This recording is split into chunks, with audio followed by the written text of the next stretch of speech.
Vijay sir, உங்களுக்கு என்னதான் ஆச்சு? திமுக மேல உங்களுக்கு ஏன் இந்த கொலவெறி?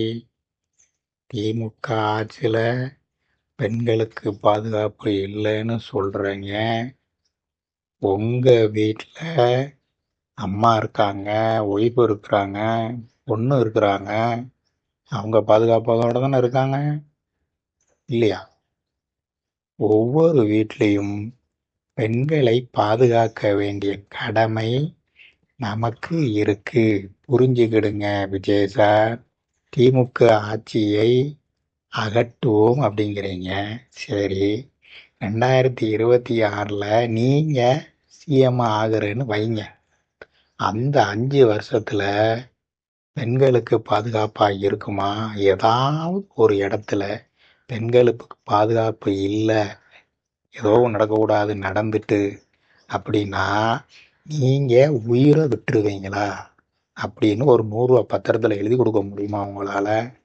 சும்மா அந்த வாய் புளிச்சுதான் மாங்காய் புளிச்சுதான்லாம் பேசக்கூடாது விஜய் சார்.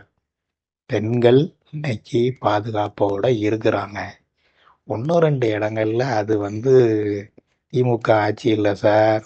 எல்லா ஆட்சியிலையும் அங்கங்க 1-2, இப்போ 10-15 நடந்துட்டு இருந்தது 1-2. இப்போ அதுவும் காவல்துறை கண்காணிச்சிட்டு இருக்கிறாங்க, அங்கங்க கேமரா வச்சுட்டு இருக்கிறாங்க. அதனால விஜய் சார், ஏதோ பேசணுங்கிறதுக்காண்டி பேசாதீங்க.